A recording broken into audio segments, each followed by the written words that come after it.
I served in the cabinet of our late President Mwai Kibaki. That, however, will not in any way impair or affect my capacity to question him on his suitability for the job for which he has been nominated. Thank you. Now, Honorable Mutai Kagwe, in less than 5 minutes, tell this committee who you are, your background, your education, and why you think you are suitable to hold office for which you have been nominated. Thank you very much, Mr. Chairman, and thank you, members of the nominating committee. First and foremost, before I start, Mr. Chairman, let me just say that I want to say thank you. First, I would like to say thank you to God indeed, because that is why He is why we are here today. Secondly, I wish to take this opportunity to thank His Excellency, the President, for this appointment or nomination, which I hope will be approved by this committee. Thirdly, Mr. Chairman, I very briefly will say that, as I said, my name is Mutai Kagwe. I was born in Nyeri County, and Mr. Chairman, if you allow, as I go along, I will give the reasons. I will tie up the reasons why I think I'm suitable for this job with my background. I went to primary school in a rural school in Nyeri, and I think that is where I started the journey to this discussion here today.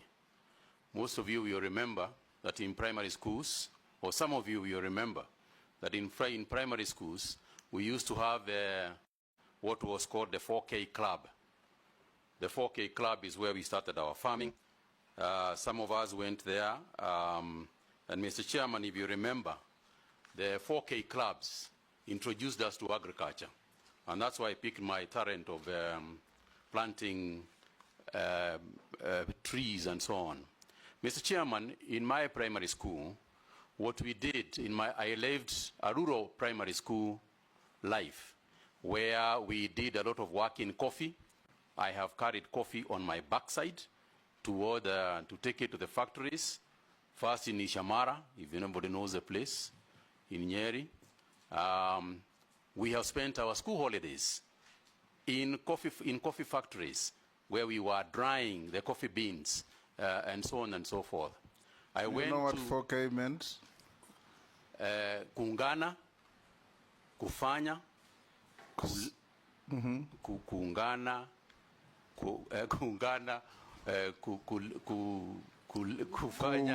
kufanya, kusaidia Kenya. Yes. Thank you, Mr. Chairman. That's what it was. Yeah, and I was a member of that, and you two are a member. Yeah, that's what it meant. And Mr. Chairman, Majority Leader didn't know that. Yeah. I think he went to school when 4K was dead. Probably. But it is one of the things perhaps we should think about reviving as we go along. Mr. Chairman, I then went to Kagwe High School, where I studied for 6 years. But in the course of my studies too, I was a member of the agricultural club in the school. And it is through the agricultural club in the school that we actually started eating eggs at Kagwe High School, because it is how we started the school poultry project. And I remember distinctly Mr. Gisheru, who was our teacher, leading that whole project, and just emphasizing to us the importance of agriculture at the time. But I was successful in Kagwe High School, and I went to the University of Nairobi, where, as you graciously acknowledged, Mr. Chairman, we were in school together, where I graduated with a bachelor's degree in commerce. And I want to talk about that commerce degree, Mr. Chairman, because a degree in commerce prepares you generally for business management. May it be the public business in public or business in the private sector. And my education was rounded enough so that in the course of my career, as I left university, in the course of my career, I have managed very different businesses, both in public and private life. I also went on, Mr. Chairman, to do a master's degree at USIU, again in business administration, a master's in business administration, emphasizing my studies more in management information systems as well as finance. Mr. Chairman, during this time, I did my master's when I was working, but I started off my working career at an interesting small place called Mashambani Magazine. Mashambani Magazine was a magazine published by trend publishers, which was about farming. And I later, in my capacity as a marketing manager of that company, closed Mashambani Magazine and replaced it with Farmer's Voice. The Farmer's Voice magazine, which I worked for, was actually the KFA magazine. Those of you who remember, the Kenya Farmers Association is the one that owned the Farmer's Voice, which I published and ran for 2 years. So again, Mr. Speaker, that's why I said the journey that I'm going to explain has gone on to attach me to this interview here today. Of course, I would never have foreseen that this was going to happen. So, Mr. Speaker, having finished my education, I went on to run Trend Publishers, which was Viva, better known as Viva Magazine. I left Viva Magazine and joined the Standard Newspaper Group as advertising manager, followed on where I rose in the group, which was then owned by Lonro East Africa, to become the commercial operations director. Following my 11 years as an employee of Lonro, I then branched out on my own to start my own businesses. And since then, that is what I have been doing in my private life, running businesses over that period since the year 1992, when I left former employment. Mr. Chairman, after that, during my period in the year 2002, I ran for office. I felt that having done being educated, having then gone on to develop a successful career, I felt that I should do some public work and serve the people. And I went to Mukurweini constituency, where I ran for office and was elected in 2002 as a member of parliament for Mukurweini constituency. In the course of that, you remember, Mr. Chairman, that at that time, cabinet secretaries, cabinet ministers were also appointed from the parliament, and I was appointed as the Minister for Information and Communications in the year 2005.